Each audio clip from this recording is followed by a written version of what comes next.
My name is Jacob, and I'm a man who believes in hard work, responsibility, and standing by the people I care about. But if there's one thing life has taught me, it's this. Loving the wrong people can tear you apart. I learned this the hard way, and the story I'm about to tell is where it all came crashing down. It started when I met Diana. She was a widow, raising 2 young kids on her own.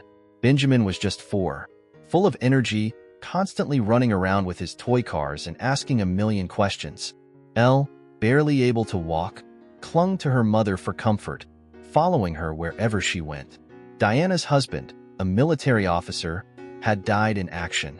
He was a hero, but heroes don't come back home. That left Diana alone, trying to navigate the exhausting, heart-wrenching job of raising 2 kids while barely holding her own life together. She was tired, emotionally drained, but she kept pushing through. I saw a woman who had been through hell, trying to do it all by herself, and it broke my heart. No one asked me to help, but I stepped in anyway. Not because I had to, but because I wanted to. I wanted to give these kids a stable home. I wanted to be the father they lost. I didn't want them to ever feel like they were missing something. And for years, that's exactly what I did. I worked long hours to support them financially, but I made sure that no matter what, I was present. I was at every school event, clapping the loudest in the front row. I made sure every birthday was celebrated with cake, presents, and laughter. Every vacation, I made sure we made memories that would last a lifetime. They didn't just call me Jacob, they called me Dad. And you know what? I believed it. They loved me like I was their own flesh and blood, and I loved them just the same. I felt like the luckiest man alive. But you know how life works. Just when you think everything is perfect, something shifts. At first, it was little things, disrespectful comments here and there. Nothing major. I brushed it off, thinking it was just a phase, that they were growing up. But I was wrong. I had no idea what was coming next. People always say that raising teenagers is tough. They get moody, they push boundaries, they think they know everything. I expected that. What I didn't expect was how quickly everything I had worked so hard to build would be thrown back in my face. When Benjamin turned 17, something in him snapped. Suddenly, he thought he was too grown for rules. He started coming home late, ignoring curfews, and brushing off my advice as if it meant nothing. Elle, only 14, was right behind him. She started copying everything her brother did. She rolled her eyes at me, ignored my requests, and acted like I was invisible. I'd tell them to clean up after themselves, and they'd just walk away. I'd remind them about schoolwork, and they'd barely respond. When I tried to talk to them, really talk to them, they wouldn't listen. And when I tried to set boundaries, they pushed back. Hard. I wasn't asking for much, just basic respect, but to them, I was an authoritarian. To them, rules were oppression. It got worse. Every time the kids talked back, I turned to Diana for support, expecting her to step in, but she didn't. She'd just sit there, acting distracted with her phone or sighing as if I was the unreasonable one. At first, I made excuses for her. Maybe she was tired. Maybe she didn't want to start another argument. Maybe she was just trying to keep the peace. But over time, it became clear that this wasn't just her being passive. She was letting them treat me this way. And that should have been my first wake-up call. Then one night, everything changed. I'll never forget it.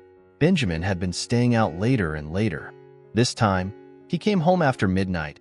No call, no text, just barged in like he owned the place. I wasn't yelling. I wasn't angry. I just asked him, calmly, where he'd been. I expected some guilt, maybe an apology. But instead, he rolled his eyes, muttered, "Relax, I'm not a kid," and walked past me. That moment was the tipping point. I told him, "You live under my roof. You follow my rules. If you can't respect that, we have a problem." He looked me dead in the eye and said, "You're not my real dad. Stop acting like you own me." That hit me harder than I expected. For a split second, I felt my whole body go cold, as if the ground beneath me had disappeared. I was stunned, but the gut punch didn't end there. Elle, sweet little Elle, who I'd raised like my own, nodded in agreement and said, "Yeah, you're just some guy Mom married." That was the moment everything shifted. I turned to Diana, waiting for her to step in, to correct them, to tell them they were crossing a line. But she didn't. She just stood there, like she was watching a movie she didn't care to be part of. No anger, no disappointment, just silence. That moment, that complete lack of intervention, was the moment something inside me broke. You'd think that after everything I'd done for them, after all the years I spent raising them, there'd be a limit to how much disrespect I'd have to endure. But no, there wasn't. It only got worse. A few days later, the same thing happened again. This time, it wasn't just Benjamin mouthing off or Elle backing him up. This time, Diana joined in. It all started over something small. Elle had left a mess in the kitchen. Plates were piled up in the sink. Crumbs covered the counter, and spilled juice was everywhere. I asked her calmly to clean up after herself, just the basic responsibility I expected. But instead of cleaning, she looked at me and said, "Why don't you do it? It's your house, isn't it?" That hit harder than I thought it would. Before I could respond, Benjamin chimed in, "Why are you always trying to boss us around? You're not even our real dad." Then, Diana, the woman I had loved and been there for, spoke in that soft, casual tone of hers, as if she had no idea the words she was about to say would haunt me forever. "They have a point, Jacob." She didn't even bother to look up from her phone. She didn't even have the decency to meet my eyes. In that moment, I felt something I can't even put into words. It wasn't just anger or hurt. It was clarity. That was the moment I knew I was done. That night, I sat alone in the dark, just thinking. I thought about all the years I spent taking care of those kids, about all the sacrifices I made. I thought about how, despite everything, I was nothing to them. If I was nothing to them, maybe it was time I started acting like it. And so, I did something I should have done a long time ago. I stopped. I stopped giving. I stopped caring. I stopped trying. No more rides to school. If they wanted to get there, they could figure it out. No more allowances. I wasn't their bank. No more protection. If they got into trouble, they could deal with it themselves. No more stepping in. No more advice. No more fatherly concern. They didn't want me as a father? Fine. They could see what life was like without one. And you know what? It hurt more than I can even put into words, but deep down, I knew it was the only way. You ever notice how some people don't appreciate what they have until it's gone? They think they can treat you like garbage, and you'll just keep taking it? Well, that was Benjamin, Elle, and Diana. When I stopped acting like their father, they thought it was a joke at first. They laughed. Benjamin and Elle acted like my decision didn't matter. "Good," they said. "Now we don't have to deal with him bossing us around. Mom's got us. We don't need him." At first, they didn't feel the impact. Diana made sure to pick up my slack. She funded their shopping trips, made sure their weekends were still filled with fast food outings, and indulged their unnecessary spending. She kept them comfortable, kept them cocky, and fed them the idea that they didn't need me. They laughed at me behind my back, smirking when I walked past, making sarcastic little comments like I wasn't even there. But I kept quiet because I knew they were just feeding into their own destruction. I knew something they didn't. Diana wasn't made of money, and I had been the one holding this family together. I had always been the one to step in when things went wrong, to fix whatever was broken, but I began to see the cracks in their world. At first, it was small, almost imperceptible things. The weekend shopping sprees that were suddenly a rarity, the fewer bags of clothes coming home, and the fast food runs becoming less frequent. It wasn't just about money. It was about a shift, a slow realization that their luxuries were running out. Their closets weren't overflowing with new clothes anymore, and the little things they once took for granted started disappearing. Then, it got worse. The school fees were due, and Diana started to look nervous, clearly not having the money to cover it. Benjamin got into trouble at school, something that would normally set me into action. I would have stepped in, talked to the principal, smoothed things over. Not this time. Then, Elle's phone broke. I'd have replaced it without a second thought before, but now, I didn't. The worst of it all? No more Uber rides. Suddenly, they had to do what they never thought they'd have to do: take the bus. I still remember that first morning Benjamin missed the ride. He thought someone would cover for him, but when he realized no one was coming, he had to sprint 3 blocks just to catch the city bus. Elle complained to Diana about it, asking, "Why can't you just get us another ride?" Diana's response hit me like a brick. Because I don't have the money for that right now. I didn't say anything out loud, but inside, I smiled. It was like a reality check had arrived for them. Finally, about a month later, Diana cracked.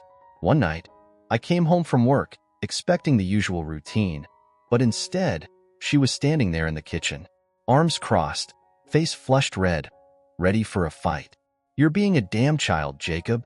What kind of man punishes his own family just because his feelings are hurt? You're neglecting your responsibilities." I stood there, just staring at her. I wasn't angry, not at first. It was the word she used, responsibilities. Not love, not family, not respect. No, I was just a responsibility, a provider. So, I asked her directly, "Why do you never defend me? Why do you always let them talk to me like that?" That's when she slipped. She sneered at me and said, "Because I agree with them, Jacob. You were never really their father. I raised them alone before you, and I can do it again." I should have been angry, maybe even heartbroken, but you know what? I felt relief. Relief because she finally said it out loud. Finally, I knew the truth. I was never their father, never her partner. I was just a walking paycheck, a convenience. Benjamin and Elle were standing in the hallway, arms crossed, smug little grins on their faces. This was it. This was who they really were. I turned around and walked away. Not because I was weak, but because I was done. I always believed that when people show you who they are, you should believe them. And now I had no choice but to accept the truth. I was done. I stopped trying. The kids started becoming more aggressive, especially after I stopped funding their lives. It escalated. My personal belongings started going missing. My work files, neatly stacked on my desk, were suddenly gone one morning when I needed them. And then, my car. I found deep scratches along the driver's side, keyed overnight in our driveway. At first, I didn't want to believe they were capable of something like this. But then, one night, I came home to find my closet raided, my clothes shredded to pieces and scattered across the floor. That was when I checked the security cameras. There they were, Benjamin and Elle, laughing as they tore through my things. For weeks, I played along. I let them think they'd won. I stayed quiet, distant, unaffected, even as they tried harder to provoke me.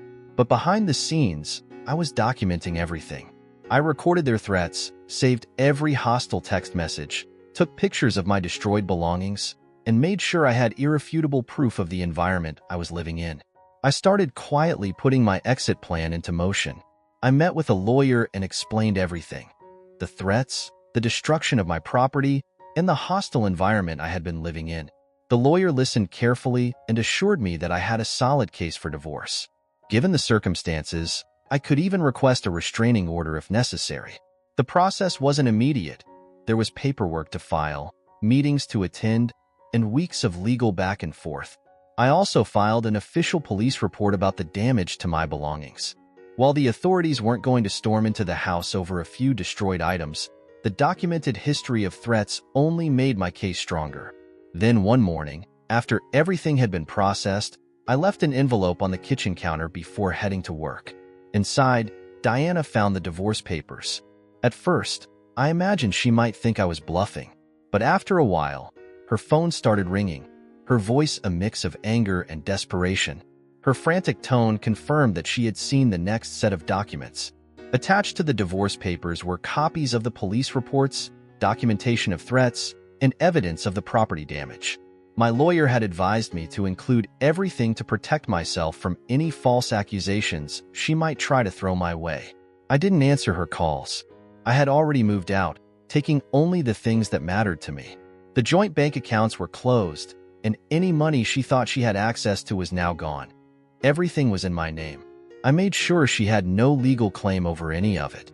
Now, she was on her own. When Diana's calls went unanswered, the messages started flooding in. At first, they were full of anger and blame. "You're such a coward, Jacob.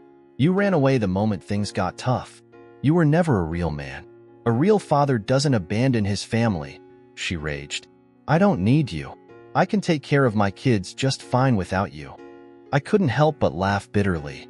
This was the same woman who had encouraged our kids to treat me like an outsider in my own home, and now she was pretending I had abandoned them. In reality, They had thrown me away first. I didn't bother replying. There was nothing left to say. Weeks passed, then months. The messages from Diana gradually slowed down, probably because reality had finally set in. She was on her own now, with no more financial security blanket, no more easy money. Diana had always talked a big game about being able to do it alone, but deep down, I knew the truth. She had gotten used to a certain lifestyle, and now she was forced to face the consequences of her actions. I provided for them, and without me, it wasn't so easy anymore. Then, out of nowhere, I started receiving a different set of messages. This time, they were from the kids. The first message was simple: "Hey, can we talk?" I didn't reply. A few days later, another message came through. "I know you probably don't want to hear from me, but things aren't great right now." Still, I didn't reply. A few days later, Elle reached out. "Hey Jacob, I just wanted to say that I hope you're doing okay." I stared at my screen, my thumb hovering over the keyboard, but I didn't type anything. Over the next few weeks, the messages kept coming. Slowly, the tone changed. At first, it was casual, a weak attempt to break the ice. But then the regret started creeping in. "I just wanted to say sorry for everything. We should have treated you better. Things have been hard since you left. Mom's not handling things well." Finally, the one that almost made me laugh: "I miss you."